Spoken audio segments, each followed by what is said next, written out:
Et hello, j'espère que vous allez bien. Alors pour moi c'est bizarre de vous dire hello parce que je vous ai déjà pris ce matin, mais du coup je vous prends pour un nouveau vlog, donc du coup bonjour.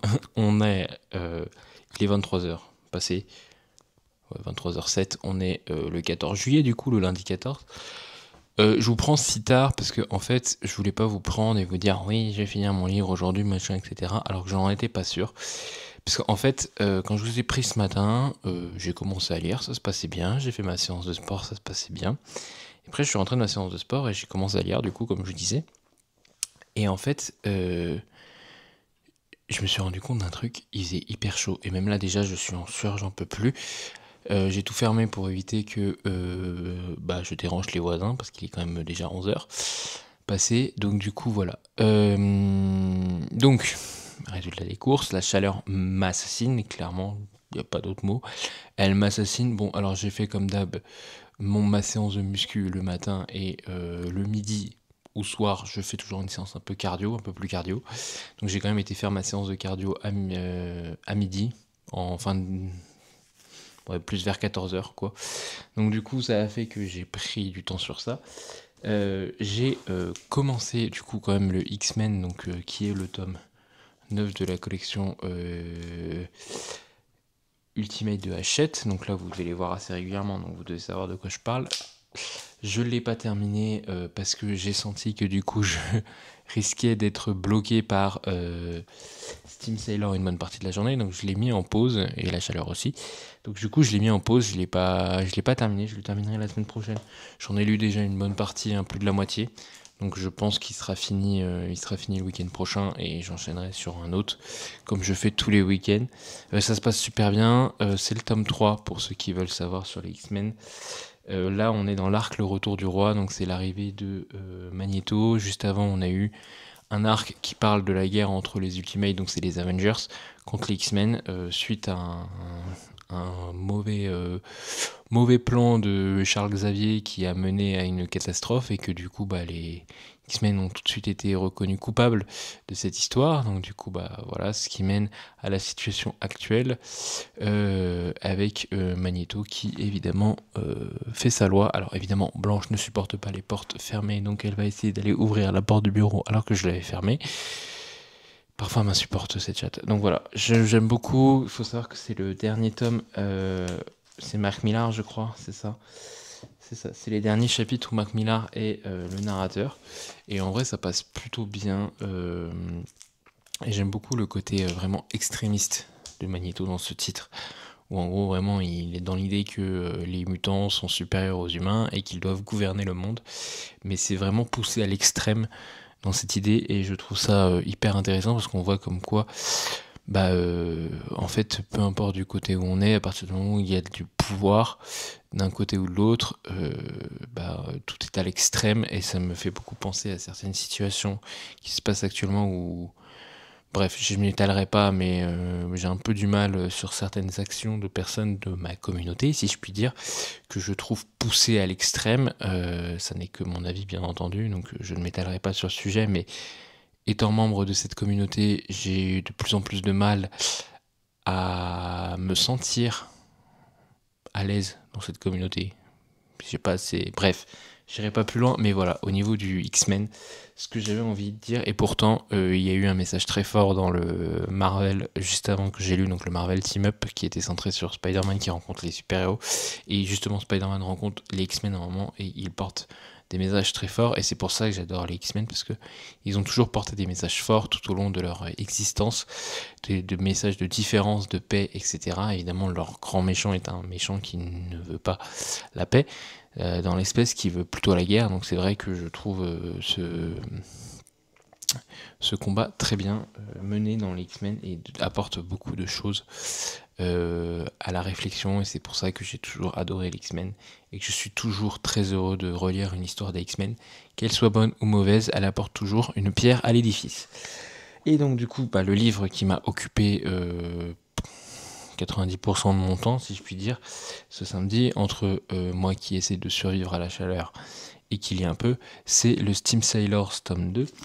Donc je l'ai pas fini. je suis vraiment déçu de ne pas l'avoir fini. Il me reste rien, il me reste une quarantaine de pages. Donc en vrai, je ferai pas cette partie de vlog, il ferait pas si chaud, je le terminerai. Mais là, il fait beaucoup trop chaud pour me permettre de le terminer. Je suis un peu déçu de ce titre. On reprend juste après les événements du tome 1. Et ce que j'avais bien aimé dans le tome 1, je ne le retrouve pas dans ce tome 2, je m'explique. Dans le tome 1, on était vraiment sur un roman d'aventure, c'est-à-dire que on suivait Prudence qui avait été kidnappé par des pirates et qui était forcé de devenir le médecin de bord. Mais du coup, on suivait les pirates qui avaient une quête et qui du coup voyageaient d'île en île au fur et à mesure, oui, parce qu'on est sur des îles volantes. Je sais pas si on pourrait le voir, mais en gros, on est sur des îles volantes, on est sur un vaisseau géant qui s'appelle l'Héliotrope, vaisseau pirate, et on va suivre ces pirates qui vont voyager d'île en île pour résoudre l'enquête. Ils ont leur quête, ils ont des péripéties, etc. Et j'aimais beaucoup ce côté un peu aventure où on découvrait des peuples, on découvrait de nouvelles choses. Et là, dans ce tome 2, on va creuser l'univers, mais les personnages vont rester assez statiques. Alors c'est très chiant pour moi je trouve parce que du coup je perds ce côté un peu aventure qui me plaisait tant et qui du coup me dit que est-ce que c'est la malédiction du tome 2 ou le fait que bah du coup après on va partir que sur ça. Je sens arriver certaines choses dans l'histoire, donc à voir ce que ça va donner. Je trouve quand même que certains personnages ne sont pas cohérents avec leur comportement, surtout un, alors qu'il avait un comportement au début du tome 2 que je comprenais. Sur la fin là, du tome, il a un comportement que je ne comprends pas, mais ça j'en parlerai pas ici parce que j'ai pas envie de spoil, mais j'en parlerai avec les gens avec qui je fais la lecture commune. Voilà, il y a très peu de comment dire, très peu de choses qui m'étonnent. On est vraiment sur du jeunesse très classique, hein, on n'est pas inquiet. Et du coup, c'est Saphir qui ouvre la porte. Bon, on n'est pas inquiet de ce qui arrive aux personnages parce que on sait que les personnages vont toujours s'en sortir parce que on est sur de la jeunesse, on a besoin que nos héros s'en sortent, même si elle aime bien torturer ses personnages. On ne sent aucun danger. Vraiment, c'est un truc que moi je reproche à la jeunesse, mais que je peux comprendre. On ne veut pas, quand on est jeune, que nos héros meurt, enfin tout simplement meurt. On est traumatisé par la mort de certains personnages quand ça arrive, quand on est gamin, donc on a envie forcément qu'ils survivent et qu'ils aillent jusqu'au bout de leur quête. Mais c'est vrai que du coup, c'est un peu ce que j'avais reproché au Victor Dixon, donc Vampiria. Mais je trouve que celui-là s'y porte bien. On peut accepter, c'est un roman d'aventure avec de la jeunesse et tout. Vampiria, on est quand même sur un personnage qui infiltre un camp ennemi. Hein, elle est quand même et puis pas n'importe quel camp, parce que pour ceux qui ont lu Vampiria, on va suivre un personnage qui va infiltrer le camp des vampires, et à la tête des vampires, c'est Louis XIV, et elle infiltre carrément le clan de Louis XIV, donc elle est vraiment à la limite des limites, et je me souviens qu'on n'avait aucune angoisse pour ce personnage, parce que peu importe ce qui se passait, on ne la sentait jamais en danger. Il y a des jeunesses qui le maîtrisent très bien, ça. Je pense par exemple à Hunger Games où on s'inquiète quand même pour Katniss à chaque fois, elle s'en sort pas indemne à chacune de ses épreuves. Et je pense que Katniss n'est pas personnellement, pour avoir relu encore une fois les livres, je pense que Katniss n'est pas vraiment le personnage pour lequel il faut s'inquiéter, mais plus pour les proches de Katniss. Et je trouve que pour ce coup-là, c'est très bien mené au niveau de l'histoire. Susan Collins le mérite très bien. Mais dans Vampiria, on est censé s'inquiéter pour l'héroïne, et malheureusement, l'héroïne s'en sort toujours, et parce qu'on le sait, elle a le bouclier de protection ultime de tout personnage de roman de jeunesse. C'est le personnage principal, c'est le bouclier du personnage principal. On ne peut pas tuer le personnage principal. Les gens doivent s'identifier à elle quand ils sont gamins, et ils doivent l'adorer. Je suis trop vieux pour lire ce genre de roman. Dans Steam Sailor, on a un peu ce côté-là, mais je pense que même si les personnages sont agréables, l'univers est aussi très important, et elle a pas peur de tuer des personnages secondaires, l'autrice. Donc du coup, ça, c'est une autrice, j'espère, je sais pas. Yel n'a pas peur de tuer des personnages, je vais la rendre non-binaire du coup, vu que je n'ai aucune avis. Yel n'a pas peur de tuer des personnages secondaires, et c'est plutôt intéressant. Et du coup, ça apporte autre chose, parce que pour moi, c'était vraiment une histoire d'aventure. On allait suivre des pirates de A à Z dans leur aventure, dans leur péripéties, un peu à la Pirates des Caraïbes, où vraiment ils avaient toute une histoire avec, certes, on s'inquiète pas pour nos persos principaux, mais on sait qu'ils vont suivre d'une épopée un peu fantastique, avec un monde à découvrir et tout. Et là, me rendre compte que nos personnages sont assez statiques, ça m'a vraiment déçu sur cette histoire. Je l'ai pas fini, mais bon, Dans les 40 dernières pages, je pense pas que ça bouge beaucoup. Beaucoup de choses sont un peu évidentes. Voilà, c'est tout ce que j'ai envie de dire. Mais ça passait bien dans le tome 1. Et là, dans le tome 2, j'avoue qu'elle m'a retiré un peu ce qui me plaisait dans le tome 1. Je vais quand même continuer parce que du coup, j'ai le tome 3 aussi dans ma palle et j'avais prévu de le lire en août. Et puis ça se lit bien vraiment en une journée. J'ai bouffé 90% du livre, donc je vais pas m'en plaindre non plus. Mais c'est vrai que ouais, voilà, je suis un peu dubitatif sur ces passages-là. Voilà. Donc du coup, je n'ai toujours pas décidé ce que serait ma nouvelle lecture. Déjà, j'avais prévu que normalement aujourd'hui, je finissais l'héliotropes, le Steam Sailor tome 2, voilà, j'appelle la saga par le nom du vaisseau. J'avais prévu de finir le tome 2, donc du coup il va continuer un peu demain le tome 2, mais je pense que ça va pas durer longtemps, une demi-heure ça va être plié. Donc il suffit que demain je rentre en bus, ou qu'entre midi et 2 j'ai un peu de temps, ou que le temps que j'aille au tennis, parce que du coup j'ai un tennis demain soir, c'est juste un match amical, c'est juste pour m'amuser avec un collègue de tennis. Mais du coup, je le finirai, voilà. Ou alors, si je vais à la salle de sport, pas sûr que je le finisse à la salle de sport quand même, parce qu'une demi-heure, c'est la moitié de ma séance et je lis que pendant mes temps de récup. Donc du coup, je ne pense pas en arriver là, mais si jamais ça arrive, ça arrive. Peut-être que là, je vais avoir du mal à m'endormir. Je pense pas parce que je vais bailler au moins 6 fois à m'en décrocher la mâchoire. Mais si voilà, demain j'ai un peu du mal à m'endormir, si ce soir j'ai un peu du mal à m'endormir, je le finirai ce soir. Je ne pense pas, parce que là en plus j'ai fait en sorte de finir sur un chapitre avant de vous retrouver parce que je n'en pouvais plus, j'étais crevé. J'aurais bien voulu le finir, hein, vraiment. Hein. J'aurais mis de la volonté pour le finir, mais là, ça passe pas. Ça passe pas, et là je suis beaucoup trop crevé pour faire quoi que ce soit, au point que j'espère réussir à me lever assez tôt pour vous monter ce petit vlog et vous le mettre en ligne en temps et en heure. Mais voilà. Écoutez, c'est tout ce que j'avais à vous dire. J'ai pas décidé de ma nouvelle lecture. J'ai passé une journée, donc du coup un peu chaudement. Je suis assez fier de moi de ce que j'ai fait au sport. J'ai tenté un nouveau cours entre midi et deux parce que vu que du coup c'est férié, la salle était ouverte, mais il n'y avait pas de cours collectifs. Il y avait que les cours, ce qu'ils appellent les cours virtuels sur vélo. Donc moi je fais le RPM, hein, pour ceux qui savent pas, j'essaie de faire un RPM une fois par semaine, ça fait un moment que j'en ai pas fait, là ça fait 2-3 semaines que j'ai pas pu y aller malheureusement. Et je pense que cette semaine je vais pas y aller parce que c'est pas ma coach, parce que ma coach est en congé, et que la dernière fois où ça a pas été ma coach, je me suis ennuyé comme pas possible en cours. Et si c'est pour faire un cours et s'ennuyer, c'est pas intéressant. Donc du coup je suis pas allé au cours de RPM, mais c'est pas grave. Et du coup, normalement, le lundi, c'est le body combat. Mais là, vu que du coup, pas de cours collectif, je suis allé dans ce qu'ils appellent ces cours virtuels. Donc, en gros, on est devant un écran, on fait notre vélo, et on a une vidéo d'un coach qui a, pas un coach connu, mais un coach de leur truc, pas de la salle, mais de leur partenaire, qui s'était filmé en train de faire l'exercice et de t'expliquer comment faire tes mouvements et tout. Donc, c'était très sympa. C'était un cours un peu cardio parce que du coup j'ai pris le cours de sprint, donc c'est pendant une demi-heure on essaye d'aller en zone rouge au niveau cardiaque.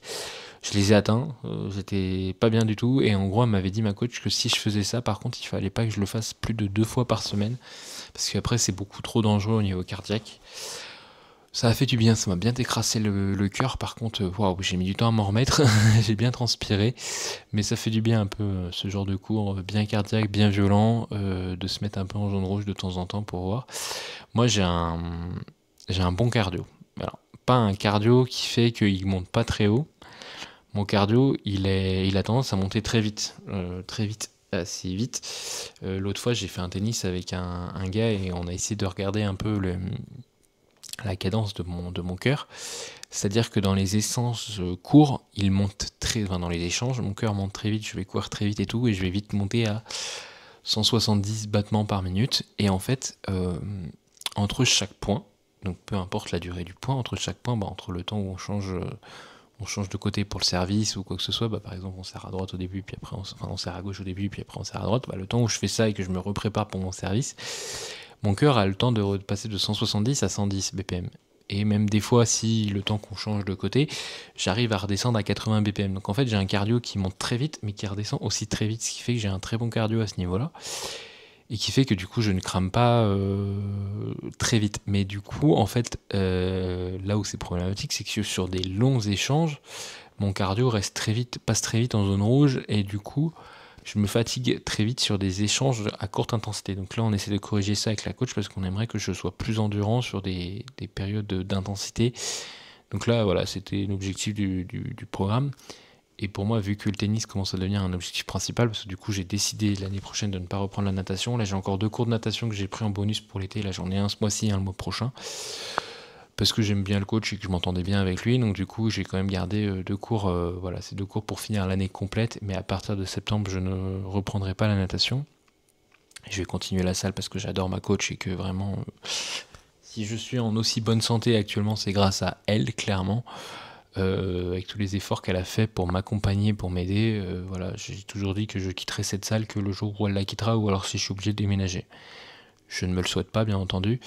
Mais voilà, donc je suis bien content d'être à cette salle, et du coup, le tennis, je vais reprendre le tennis parce que c'est vraiment le sport qui me fait sentir le mieux et qui me fait, à la salle, je progresse physiquement, et au tennis, je progresse mentalement, parce que au tennis, c'est pas le nombre de points que vous allez mettre qui compte, c'est le nombre de sets, et c'est très différent parce que un set peut faire vite, vous pouvez avoir gagné 20 points dans un set parce que vous aurez fait des avantages, etc. Si votre adversaire a mis un point de plus que vous, il a mis un point de plus que vous. Donc voilà, c'est très frustrant, c'est très dur, parce que des fois on a l'impression qu'on a tout donné et qu'on n'est pas récompensé à notre juste valeur. Parfois on a l'impression qu'on fait n'importe quoi et ça passe, donc c'est ultra frustrant au niveau mental, on a l'impression que ça ne progresse pas. Certains diront même, le tennis c'est 2 coups, hein, c'est le coup droit et le revers, donc 3 avec le service, donc c'est pas compliqué. Ouais, mais chaque rebond est différent, chaque balle différente, chaque mouvement de raquette est différent, chaque préparation est différente, donc du coup ça peut enchaîner sur des trucs très frustrants et très durs mentalement à encaisser. Et c'est binaire, hein, le tennis, hein, c'est soit tu gagnes un point, soit tu perds le point, et c'est ça tout le long d'un match. C'est pour ça que l'autre fois je faisais la comparaison avec le tennis, c'est-à-dire que le tennis, quand vous remportez un set, vous avez remporté le set, mais c'est-à-dire que vous avez un set, ça peut durer entre une demi-heure et 1 heure, voire plus selon le niveau des joueurs. Mais pour tout vous dire, un match, je comparais un match de foot. Dans un match de foot, si à la mi-temps vous perdez 3-4, vous êtes à 3-4. Si au premier set vous le perdez 7-6, au deuxième set vous serez à 0. Et l'autre joueur aura toujours un set d'avance. Et c'est très très frustrant parfois, parce que quand vous perdez 7-6, des fois c'est juste vous avez pas réussi à renvoyer un service, vous avez fait un faux pas, vous avez tapé trop fort la balle, et du coup voilà, c'est donc très très dur mentalement, et j'avais besoin de ce genre de choses pour avancer. Mon physique commence à bien évoluer, et maintenant j'avais besoin de faire évoluer mon mental, et je pense que le tennis, il n'y a pas mieux. Voilà, il n'y a pas mieux. Mais du coup, là, il faudrait que j'aille refaire mon cordage. Je sais pas quand est-ce que je vais le refaire, parce que relou. Parce que refaire un cordage, ce qui est chiant, c'est que moi je n'ai qu'une raquette. En fait, j'avais 2 raquettes, mais mon autre raquette je pourrais pas rejouer avec. Ma toute première raquette, je pourrais plus rejouer avec. J'avais acheté ça pour tester le tennis. Quand t'as testé une bonne raquette, après repartir sur une autre raquette, c'est l'enfer. En plus, moi au début, à un moment, j'ai changé je jouais avec les 2 raquettes, des fois en tournoi, parce que je pétais des plombs quand j'arrivais pas avec la nouvelle, donc je retentais l'ancienne. Et en fait, elles ont trop des caractéristiques beaucoup trop différentes, beaucoup trop machin. Et donc en fait, quand moi je vais changer mon cordage, et du coup je ne peux plus jouer au tennis tant que mon cordage n'est pas prêt. Et donc du coup, c'est chiant, donc il faudrait que j'achète une deuxième raquette, mais bon, il faut que je rachète une bonne raquette. Et le problème, c'est qu'actuellement, racheter une raquette, pourquoi pas, mais mon style de jeu évolue tellement, parce que il est tellement pas fixe, que ça peut tellement jouer aussi. Donc du coup, la raquette que j'ai, elle est bien pour ceux qui débutent. Moi, je sais ce que j'ai besoin actuellement, mais comme je dis à chaque fois aux gars où je vais acheter une raquette, je sais pas si dans 3 mois, j'aurai toujours besoin de ce genre de raquette. Donc voilà, donc l'avantage c'est que je suis tombé sur un gars qui est plutôt cool, qui conseille plutôt bien, parce que la fois où j'étais revenu le voir et que je lui disais je pense qu'il faut que je change de raquette, la raquette que j'ai elle est pas bien pour moi et tout, et que je lui ai expliqué ce qui me gênait sur l'autre raquette, il me dit bah oui mais tout ce qui te manque c'est juste de la pratique, et à la limite je peux te resserrer ton cordage, mais ce qui te manque c'est de la pratique, et c'est pas en changeant de raquette que tu vas le gagner. Alors qu'il aurait pu très bien me dire ok je te donne une nouvelle raquette, enfin je te vends une raquette mais ça va te coûter minimum 200 balles. Non, là il a plutôt voulu la jouer malin et il m'a plutôt changé mon cordage, et en effet en changeant mon cordage j'ai quand même amélioré énormément certains défauts. Alors évidemment je joue beaucoup plus pour y arriver, mais je m'en suis rendu compte la semaine là, du stage, ce qui m'avait mis un peu mal à l'aise, ce qui fait que du coup j'avais perdu pas mal de choses, et du coup vu que dans la tête ça n'allait pas bien, je refaisais ces fautes, et en effet avant je les faisais pas, donc ça venait enfin les derniers temps je les faisais beaucoup moins, et là je les faisais à chaque fois, c'est-à-dire que les balles partaient loin, très loin du terrain, alors que j'arrivais plutôt à bien les remettre sur le terrain, donc pas forcément à l'endroit où je voulais mais au moins sur le terrain. Ça viendra avec la pratique, je pense, la visée. Mais du coup, ouais, c'est vrai que reprocher à la raquette alors que le problème c'est le joueur, ça permet de réaliser ça. Bref, je vais vous laisser parce que du coup là le chat va dans la litière, donc ça va être un bordel monstre. Je vous dis à demain, bonne journée à tous, bye tout le monde.